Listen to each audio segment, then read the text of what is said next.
ಗುರು ಗಾಡಿ ನಾನು ಓಡಿಸ್ತೀನಿ. ಹುಷಾರು ಗುರು. ಹಾಂ ಏನಂದೆ? ಓಡಿಸು ಓಡಿಸು. ಏ ಗುರು, ನಿಂದೆ ಗಾಡಿ ಓಡಿಸು ಗುರು. ಗುರು ಗಾಡಿ ಓಡ್ಸಕ್ಕೆ ಬರಲ್ಲ, ಫಸ್ಟ್ ಟೈಮ್ ನೋಡ್ತಾ ಇರೋದು ಗಾಡಿನ. ಇರ್ಲಿ ಓಡಿಸು. ಕಾಸ್ಟ್ಲಿ ಗಾಡಿ ಬೇರೆ, ನಾನು ಓಡಿಸಿ ಆಮೇಲೆ ಎಲ್ಲರೂ ಗುದ್ದಿ ಯಾಕೆ ಸುಮ್ಮನೆ. ಏ ಗುರು, ತಮಾಷೆಗೆ ಹೇಳಿದ್ ಓಡಿಸು ಗುರು, ಗಾಡಿ ನಿಂದೆ ಓಡಿಸು ಗುರು. ಅಯ್ಯ ನೀನ್ ಇಲ್ಲ ಗುರು, ಯಾಕೆಂದ್ರೆ ಗುದ್ದದ ಮೇಲೆ ಆಮೇಲೆ ಏನಾದರೂ ಆಯ್ತು ಅಂದ್ರೆ, ಡ್ಯಾಮೇಜ್ ಆಯ್ತು ಅಂತಂದ್ರೆ ಸುಮ್ಮನೆ ನಾನು ದುಡ್ಡು ಕೊಡಕ್ಕಾಗಿಲ್ಲ ಅಂದ್ರೆ.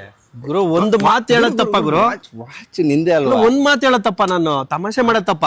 ವಾಚ್ ನಿಂದೆ ಅಲ್ವಾ ಗುರು? ತಗೋ ವಾಚ್. ಸಾರಿ ಇಸ್ಕೊಂಡಿದ್ದು ತಪ್ಪಾಯ್ತು. ಇಟ್ಕೋ ಗುರು, ಮನೇಲೆ ಬೇಜಾನ್ ಸಮಸ್ಯೆ ಐತೆ ಗುರು, ಮಧ್ಯದಲ್ಲಿ ನಿಂದು ಹಿಂಗ್ ಮಾಡ್ಬೇಡ ಗುರು. ಒಂದೇ ಒಂದ್ ಮಾತಾಡೋದಕ್ಕೆ ಯಾಕೆ ಗುರು ಇಷ್ಟೊಂದು ನನಗೆ ಇದ್ ಮಾಡ್ತಾ ಇದ್ಯಾ? ಇವಾಗ ನಾನು ಬೇಜಾರು ಮಾಡಿದೆ ನಿಂಗೆ. ನಿಂದೆ ಅಪ್ಪ ಗಾಡಿ, ಗಾಡಿ ನಿಂದೆ, ಕೀ ಬೈಕು ಎಲ್ಲ ಗಾಡಿ ನಿಂದೆ. ನಾನು ನಡ್ಕೊಂಬತ್ತೀನಿ, ನಾನು ನಡ್ಕೊಂಬತ್ತೀನಿ, ನೀರು ಇದೆಲ್ಲ ನಿಂದೆ ಗುರು. ಯಾಕಂದ್ರೆ ನಾನು ಗುದ್ದದ ಮೇಲೆ ಆಮೇಲೆ ನಾನು ಆ ದುಡ್ಡು ಕೊಡಕ್ಕಾಗಿಲ್ಲ ಅಂದ್ರೆ ಅದು ಇದ್ದಿದ್ದು ಸಮಸ್ಯೆ ಅಲ್ಲ ನಿನಗೆ. ನೀನ್ ಮುಖ್ಯ, ನೀನ್ ಮುಖ್ಯ, ನೀನ್ ಮುಖ್ಯ. ಗಾಡಿ ಓಡಿಸು, ನೀನ್ ಮುಖ್ಯ. ನೀನ್ ಓಡಿಸು. ಇಲ್ಲ ನೀನ್ ಓಡಿಸು. ಇಲ್ಲ ಓಡಿಸು ಗುರು, ನಾನು ನಡ್ಕೊಂಡ್ ಬರ್ತೀನಿ. ಓಡಿಸು ಬರ್ಲಾ?